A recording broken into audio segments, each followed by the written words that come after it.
Students, welcome to online class English. You are learning non-finite verbs. In the last class, you have learned gerund and infinitive. Today, learn participle. নন-ফাইনাইট ভার্বের বিভিন্ন প্রকারগুলির মধ্যে আগের দিন আমরা করলাম infinitive, অর্থাৎ ভার্বের আগে টু যোগ করে ভার্বকে ইনফিনিটিভ করা হয়। তারপরে শিখলাম জিরান্ড, অর্থাৎ ভার্বের সঙ্গে আইন যুক্ত করে নাউন করা হয়, তখন তাকে বলা হয় জিরান্ড। আর একটা পার্ট শিখলাম, যেটা হচ্ছে অনেক ভার্ব আছে যার সঙ্গে ইআর যুক্ত করে তাকে নাউন করা হয়। তাহলে infinitive, to plus verb, gerund, verb plus I N G যেটা কাজ করে নাউনের মতো, আর ভার্বের সঙ্গে ইআর যুক্ত করেও নাউন করা যায়, সেটা আমরা লাস্ট ক্লাসে শিখলাম। আজকে আমাদের আলোচ্য বিষয় হচ্ছে পার্টিসিপল।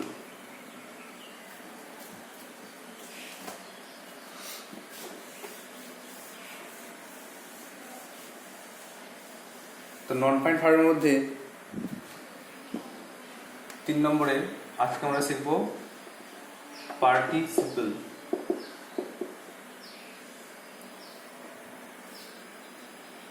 এই পার্টিসিপলের দুটি ভাগ,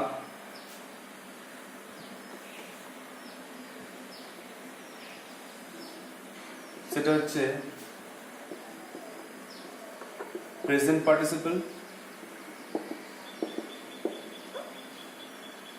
আর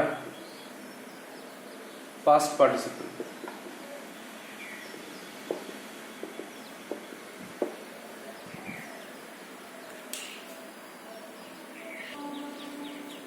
প্রেজেন্ট পার্টিসিপল ভার্বের সঙ্গে আইএনজি যুক্ত করে করা হয়,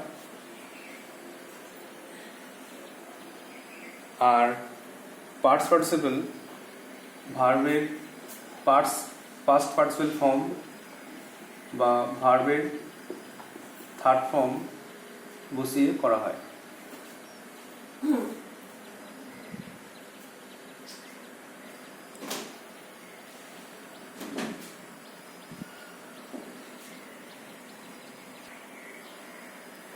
এবার প্রত্যেকটা ফরমেশন আর ইউসেজ দেখব। প্রথমে পার্টিসিপল কি? পার্টিসিপল হচ্ছে, আমরা লিখতে পারি পার্টিসিপল হলো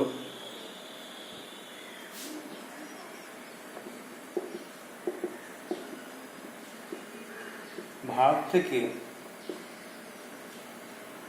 থেকে গঠিত অ্যাডজেক্টিভ।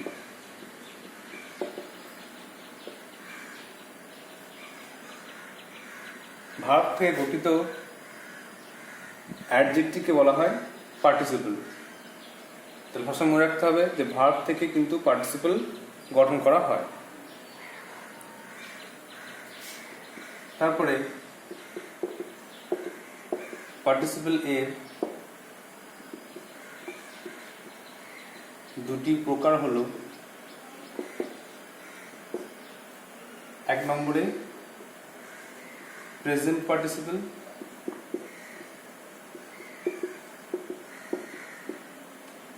দু নম্বরে পাস্ট পার্টিসিপল।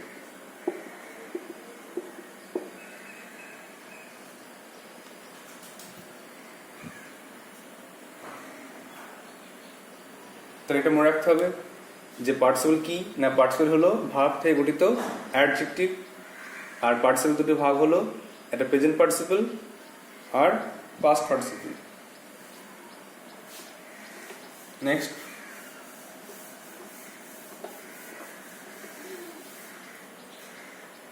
এক নম্বর হেডিং করতে হবে প্রেজেন্ট পার্টিসিপল।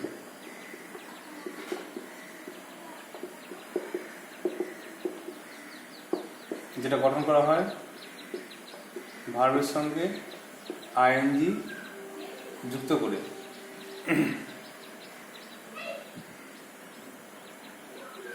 সংজ্ঞা হিসেবে বলতে পারি যে কাজটি চলতে চলতে হচ্ছে,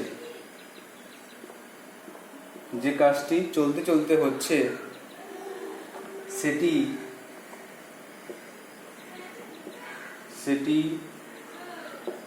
প্রেজেন্ট পার্টিসিপল। চলতে চলতে কোনো কাজ যেটা সম্পন্ন হয় সেটাই হচ্ছে প্রেজেন্ট পার্টিসিপল। ফরমেশনটা কি? ভার্বের সঙ্গে আইএনজি, ভার্বের সঙ্গে আইএনজি যুক্ত করে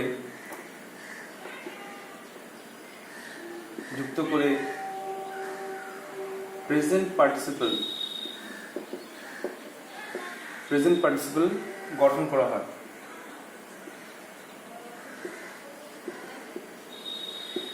ভার্বের সঙ্গে আইএনজি যুক্ত করে প্রেজেন্ট পার্টিসিপল গঠন করা হয়। এবারে এক্সাম্পল দিলে ক্লিয়ার হবে আরো কিভাবে প্রেজেন্ট পার্টিসিপল হচ্ছে।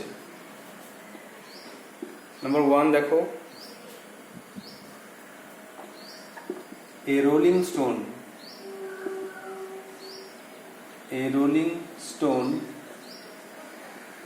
gathers no moss। চলমান পাথরে শ্যাওলা পড়ে না। মস মানে শ্যাওলা, গ্যাদার মানে জড়ো হওয়া, জমা হওয়া, স্টোন পাথর, রোলিং মানে চলমান। তো a rolling stone gathers no moss, চলমান পাথরে কখনো শ্যাওলা পড়ে না। এখানে ভাব দেখো কোনটা, আমরা জানি রোল মানে গড়ানো, তার সঙ্গে যুক্ত হয়েছে আইএনজি, যে হয়ে গেল রোলিং। এটা বৈশিষ্ট্য প্রকাশ করছে কার? স্টোনের। একটা পাথর, সেটা পাথরটা কেমন? চলমান। তো পাথর সম্বন্ধে বৈশিষ্ট্য বোঝাচ্ছে, আর ভার্বের সঙ্গে আইন যুক্ত করা হয়েছে, আর এটা কাজ করছে অ্যাডজেক্টিভের মতো, তাই জন্য এটাই হয়ে গেছে প্রেজেন্ট পার্টিসিপল। এই রোলিংটা হয়ে গেল প্রেজেন্ট পার্টিসিপল। তাহলে এই rolling stone gathers no moss, তাহলে রোলিংটা হলো এখানে প্রেজেন্ট পার্টিসিপল। নেক্সট 2 নম্বর দেখো,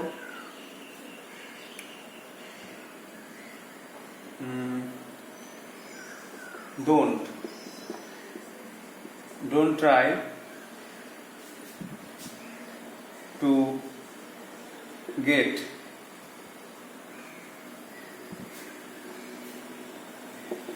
into a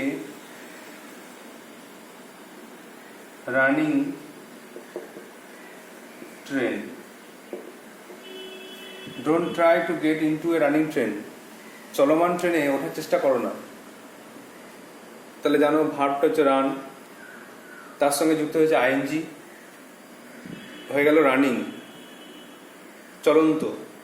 আর ট্রেনের বৈশিষ্ট্য বোঝাচ্ছে, ট্রেনটা কেমন? রানিং ট্রেন, ট্রেনের সম্বন্ধে বৈশিষ্ট্য বোঝাচ্ছে, এই জন্য এটা হয়ে গেল, রানিংটা হয়ে গেল প্রেজেন্ট পার্টিসিপল। আর যে কাজ চলতে চলতে হচ্ছে মানে এই যে রোলিং স্টোন, এই পাথরটা গড়াতে গড়াতে যাচ্ছে, এই জন্য কখনো শ্যাওলা পড়ছে না। ট্রেনটা কিন্তু রানিং, ট্রেন চলছে, সে অবস্থা কখনো শেপও না। তো যে কাজটা চলতে চলতে হচ্ছে সেটাই হচ্ছে প্রেজেন্ট পার্টিসিপল। ভার্বের সঙ্গে যুক্ত করা হচ্ছে আইএনজি, আর হয়ে যাচ্ছে অ্যাডজেক্টিভ। আমরা আগেই বললাম যে পার্টিসিপল হলো ভার্ব থেকে গঠিত অ্যাডজেক্টিভ, ভার্বের সঙ্গে আইএনজি যুক্ত করে হয়ে যাচ্ছে adjective. Number 3,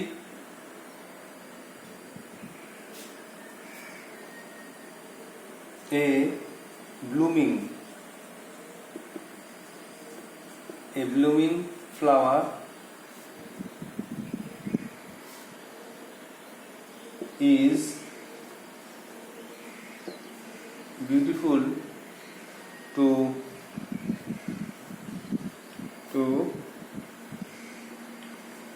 look at। a blooming flower, একটা ফুটন্ত ফুল দেখতে খুব সুন্দর। তাহলে ব্লুম মানে ফোটা, প্রস্ফুটিত হওয়াকে বলা হয় ব্লুম। তো সেখান থেকে যুক্ত হচ্ছে আইএনজি, সেটা গেলে ব্লুমিং, ফ্লাওয়ারে বৈশিষ্ট্য বোঝাচ্ছে। ফুটন্ত ফুল, তো ফুলটি ফুটছে, ফুটন্ত অবস্থায় আছে, তো সেই জন্য চলন্ত অবস্থায় আছে, এই জন্য এটা হয়ে গেল present participle. A blooming flower is beautiful to look at. Next,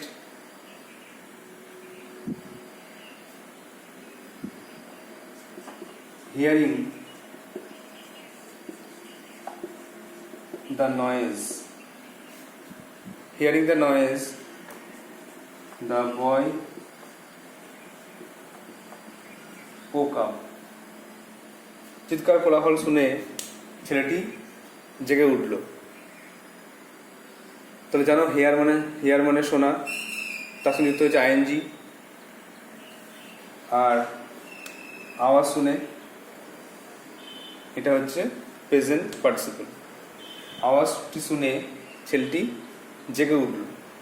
ছেলেটি জেগে ওঠার কারণ আওয়াজটা শুনেছিল বলে, তো ভাবের সঙ্গে যুক্ত করা হলো আইএনজি, আর হয়ে গেল প্রেজেন্ট পার্টিসিপল।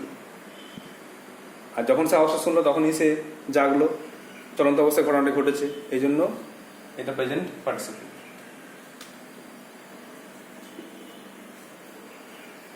তারপরে দেখো, উই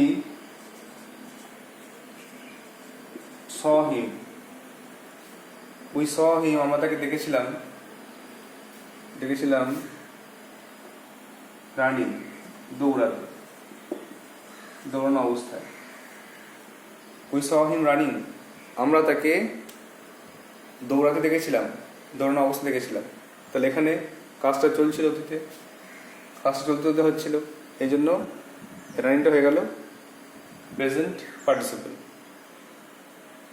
তাহলে আমরা দেখলাম প্রেজেন্ট পার্টিসিপল ভার্বের সঙ্গে যুক্ত করা হচ্ছে আইএনজি, আর সেটা কাজ করছে অ্যাডজেক্টিভের মতো।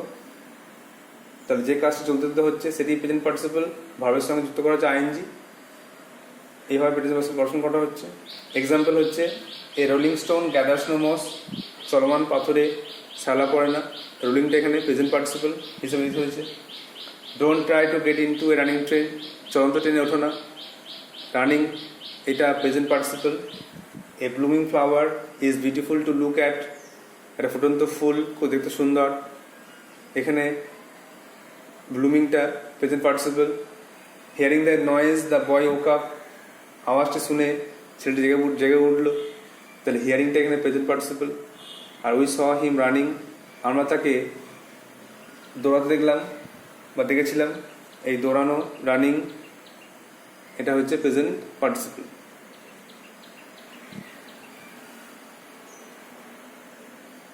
Next,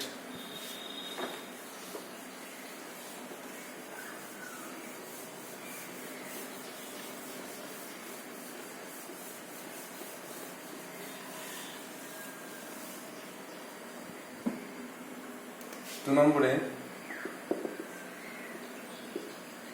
past participle. Past participle সেটা গঠন করা হয় ভার্বের পাস্ট পার্টিসিপল ফর্ম বা ভার্বের থার্ড ফর্ম। ভার্বের থার্ড ফর্ম দিয়ে পাস্ট পার্টিসিপল ফর্ম গঠন করা হয়। সঙ্গে সঙ্গে বলতে পারি যে কাজটা বা যে কাজটি হয়ে গেছে বা ঘটে গেছে, যে কাজটি সম্পন্ন হয়েছে, যে কাজটি হয়ে গেছে, সেটি পাস্ট পার্টিসিপল। যে কাজটা ঘটে গেছে, যে কাজটা সম্পন্ন হয়ে গেছে, যে কাজটা শেষ হয়ে গেছে, সেটি কিন্তু পাস্ট পার্টিসিপল। আর গঠন করা হয় কি করে?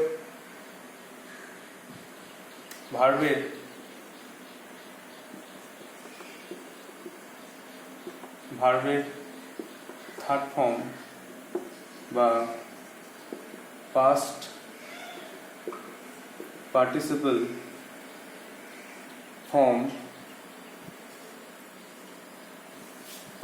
ফর্ম এ পরিবর্তন করে পাস্ট পার্টিসিপল গঠন করা হয়। তাহলে ভার্বের থার্ড ফর্ম বা পাস্ট পার্টিসিপল ফর্ম পরিবর্তন করে ভার্বকে পাস্ট পার্টিসিপল গঠন করা হয়।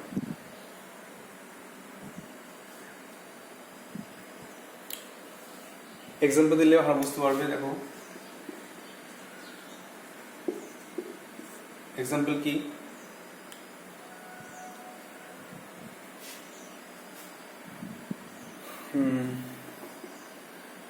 আমরা একটা আহত লোককে দেখেছিলাম।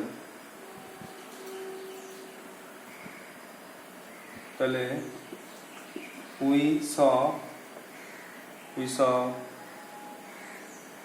an injured person. আমরা একটা আহত ব্যক্তিকে দেখেছিলাম।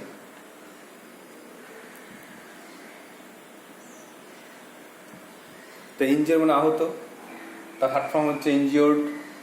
তাহলে এটা হলো পাস্ট পার্টিসিপল, কারণ এটা পার্সনটা বুঝতে বোঝাচ্ছে পার্সনটা কেমন না আহত, ইনজিওর্ড। আর লোকটা আহত অবস্থায় আহত হয়ে গেছে, এখন আহত অবস্থায় নেই, আহত হয়েছিল, আগে ঘটে গেছে কাজটা, এই জন্য এটা past participle. We saw an injured person, আমরা একটা আহত ব্যক্তিকে দেখেছিলাম। তাহলে ইনজিওর্ডটা হলো পাস্ট পার্টিসিপল। আবার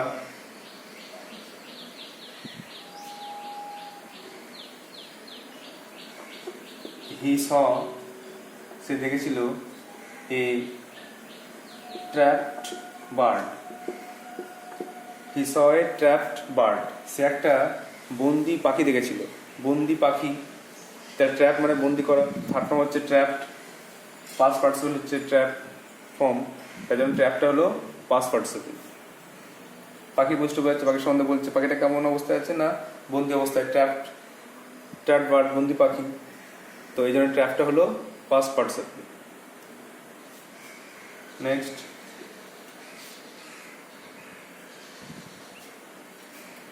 এ বার্ন চাইল্ড। এ বার্ন চাইল্ড, একটা পোড়া শিশু, একটা পোড়া শিশু যে পুড়ে গেছে, dreads দ্য ফায়ার, সে আগুনকে ভয় খায়। যে আগুনে পুড়ে যায় একবার, সে আগুনকে ভয় খায়। তাহলে বার্ন মানে পোড়ানো, সেখান থেকে বার্ন। তাহলে এটা হচ্ছে পাস্ট পার্টিসিপল ফর্ম ভার্বের, আর এটা হচ্ছে পাস্ট পার্টিসিপল। এটা বাচ্চাটি বুঝতে পেরেছে, বাচ্চাটি কেমন না বার্ন, পোড়া শিশু, এই কাজটা সম্পন্ন হয়ে গেছে, এই জন্য এটা পাস্ট পার্টিসিপল, যেহেতু এটা ভার্ব থেকে গঠিত হয়েছে। বার্ন থেকে মেন ফর্মটা হচ্ছে বার্ন, BURN, সেখান থেকে গঠিত হয়েছে। এটা ট্র্যাপ, TRAP, এটা INGURE, ইনজিওর, এগুলো ভার্ব থেকে গঠিত হয়েছে, এই জন্য সব কিন্তু পাস্ট পার্টিসিপল। তারপরে I saw a house, আমি দেখলাম একটা বাড়ি, বার্ন ডাউন, পুরে ছাই হয়ে গেছে। এখানেও বার্নটা হচ্ছে পাস্ট পার্টিসিপল। আর একটা লাস্ট ওয়ান দেখো, উই স দ্য ট্রিজ, আমরা গাছগুলিকে দেখেছিলাম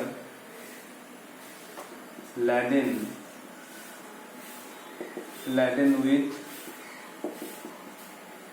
fruits, আমরা গাছটিকে দেখেছিলাম laden with fruits মানে ফলে থাকা অবস্থায়। তাহলে laden এখানে ফলে থাকা অবস্থা, এটা হচ্ছে পাস্ট পার্টিসিপল। তাহলে পাস্ট পার্টিসিপল হচ্ছে ভার্বের থার্ড ফর্ম, ভার্বের পাস্ট পার্টিসিপল ফর্ম। যে কাজটি হয়ে গেছে বা ঘটে গেছে, সম্পন্ন হয়েছে, সেটি পাস্ট পার্টিসিপল। ভার্বের থার্ড ফর্ম বা পাস্ট পার্টিসিপল ফর্মে পরিবর্তন করে পাস্ট পার্টিসিপল গঠন করা হয়। এক্সাম্পল হচ্ছে we saw an injured person, ইনজিওরটা হচ্ছে past participle. He saw a trap bird, সে একটা বন্দি পাখি দেখেছিল, এখানে ট্র্যাপটা হচ্ছে past participle. A burn child dates the fire, একটা পোড়া শিশু সে আগুনকে ভয় পায়, এখানে বার্নটা হচ্ছে past participle. I saw a house burn down, আমি একটা বাড়ি দেখলাম পুড়ে গেছে, তো বার্নটা হচ্ছে পাস্ট পার্টিসিপল। আর we saw the trees laden with fruits, আমরা দেখলাম একটা গাছ সে ফলে ঢাকা, ফলে ভর্তি, ফলে পূর্ণ, তো ল্যাডেন হচ্ছে past participle form of verb. I hope you have understood. এরপরে দেখো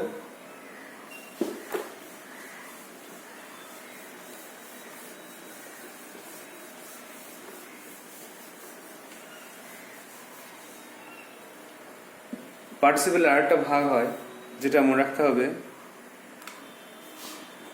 যেটা স্টমাক দিয়ে লেখাচ্ছি, পারফেক্ট পার্টিসিপল।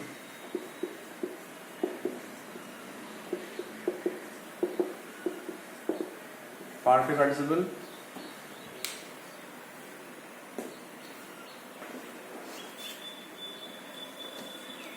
এটা গঠন করা হয়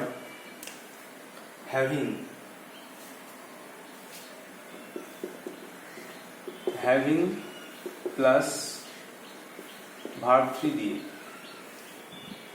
হ্যাভিং প্লাস ভার্ব 3 যোগ করে পারফেক্ট পার্টিসিপল গঠন করা হয়।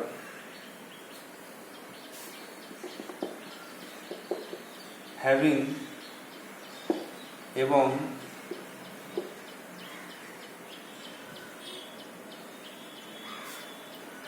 ভার্বের পাস্ট পার্টিসিপল ফর্ম বসে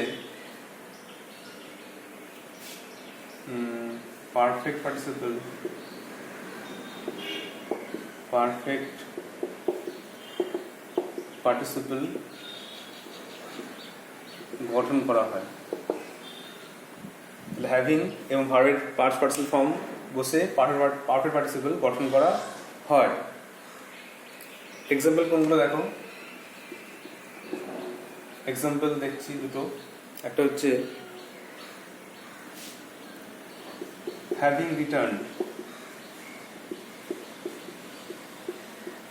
having returned from স্কুল থেকে ফিরে, কমা he went সে গিয়েছিল টু মার্কেট বাজারে। তাহলে হ্যাভিং রিটার্ন ফ্রম স্কুল থেকে ফিরে সে গিয়েছিল বাজারে। এখানে হ্যাভিং তার সঙ্গে ভার্বের থার্ড ফর্ম রিটার্ন, এই দুটো একসঙ্গে বসে হয়ে গেল পারফেক্ট পার্টিসিপল। স্কুল থেকে ফিরে সে বাজারে গিয়েছিল, এটাও কিন্তু কোনো কাজ সম্পন্ন হয়ে গেছিল। আরেকটা দেখো,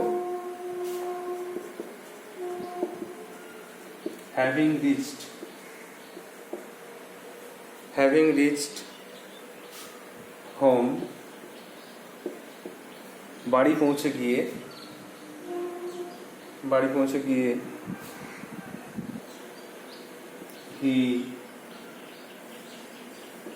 had his dinner, বাড়ি পৌঁছে গিয়ে সে তার ডিনার সন্ধ্যাভোজ খেয়েছিল।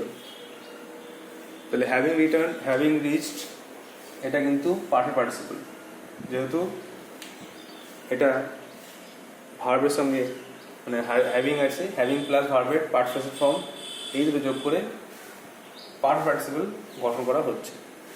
এক্সাম্পল মনে রাখতে হবে, having return from school, comma he went to market, are having reach home he had his dinner.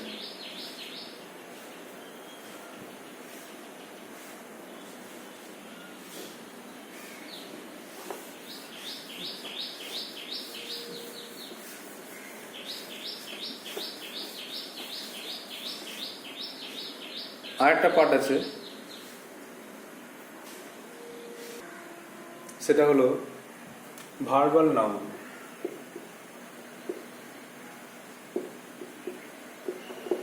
Verbal noun, এটাও কিন্তু একটু শিখে রাখতে জেনে রাখতে হবে। ভার্বাল নাউন কীভাবে গঠন করা হয় না, ভার্বের সঙ্গে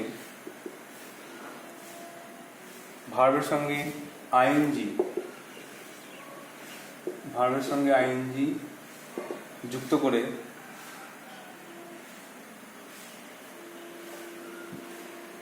প্রথমে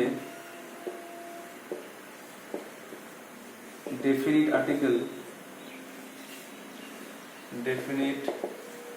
আর্টিকেল দা, প্রথমে ডেফিনিট আর্টিকেল দা বসবে এবং পরে প্রিপোজিশন অফ, প্রথমে দা পরে অফ,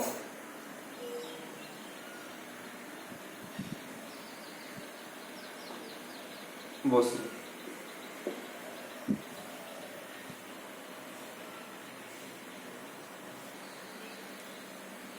আরেকটা সূত্র হিসেবে মনে রাখতে পারো যে প্রথমে দা অথবা আর্টিকেল দা অথবা এ, তারপরে জিরান্ড বসবে অর্থাৎ ভার্বের সঙ্গে আইএনজি, তারপরে অফ বসবে। তাহলে প্রথমে ডেফিনিট আর্টিকেল দা বসতে পারে, আবার এও বসতে পারে, আর শেষে প্রিপোজিশন অফ বসবে।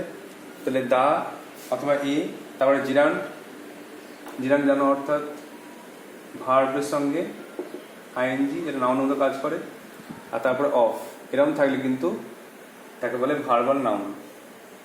তাহলে ভার্বের সঙ্গে আইন যুক্ত করে প্রথমে definite article a, definite article the বা ইনডিফিনিট আর্টিকেল এ, এবং পরে প্রিপোজিশন অফ যদি বসে তখন এই ভার্বাল নাউন গঠন করা হয়। এক্সাম্পল দিলে ক্লিয়ার হবে, আর এক্সাম্পলগুলো মুখস্থ রাখতেই হবে। প্রত্যেকটা টার্মের দু একটা করে এক্সাম্পল মুখস্থ রাখতেই হবে, তাহলে ভালো বুঝতে পারবে যে কোনটা কীভাবে হচ্ছে, কোনটা চলতে হচ্ছে, কোনটা হয়ে গেছে,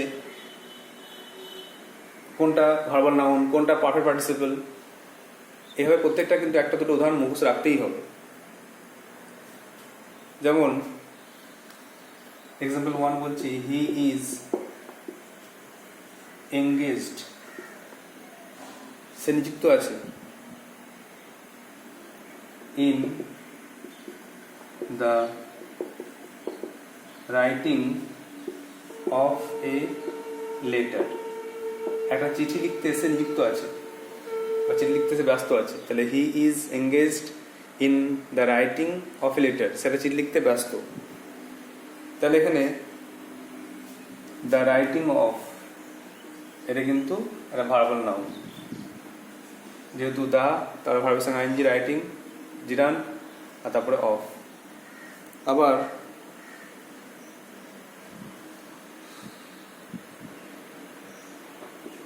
I discourage the reading of such books, আমি এই সমস্ত বই পড়তে উৎসাহ দিই না, এটা হচ্ছে ডিসকারেজ করা, নিরুৎসাহ করা, উৎসাহ না দেওয়া। তো I discourage the reading of such books, তাহলে এখানে দ্য রিডিং অফ, এটা কিন্তু ভার্বাল নাউন। একটা লাস্ট এক্সাম্পল দেখো,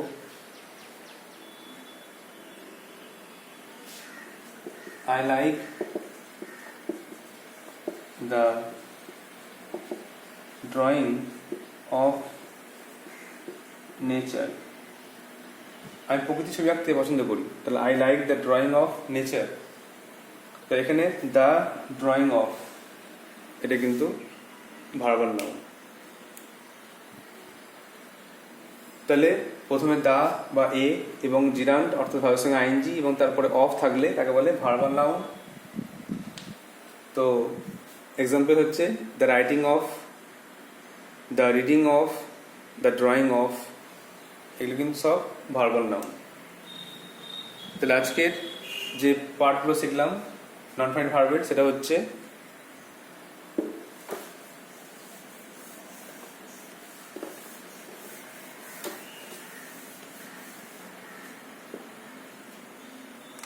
প্রেজেন্ট পার্টিসিপল,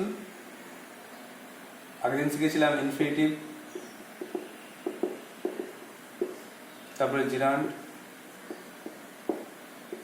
আর তারপরে পার্টিসিপল। এই তিনটে কিন্তু নন ফার্ম ভার্বের মেন ভাগগুলো। এই তিনটে শেখার পরে আমরা নেক্সট ক্লাসে এবারে সেন্টেন্স জয়েন করতে পারবো। দুটো সেন্টেন্স থাকবে এবং সেটাকে ইনফিনিটিভ দিয়ে বা জিরান্ড দিয়ে পার্টিসিপল দিয়ে জয়েন করতে হবে, এটা আমরা শিখে নেবো। তো ভালো করে আমাদেরকে আগে যেগুলো তিনটে লেখালো নন ফার্ম ভার্বের তিনটে পার্ট ভালো করে আগে মুখস্থ করতে হবে, এক্সাম্পলগুলো দিয়ে বুঝতে হবে, আর তারপরে আমরা নেক্সট ক্লাস থেকে এগুলো দিয়ে জয়েনিং করতে পারবো। I hope you will do so. So you have to write down these rules in your copy and memorize it. So that's all for today. Thank you.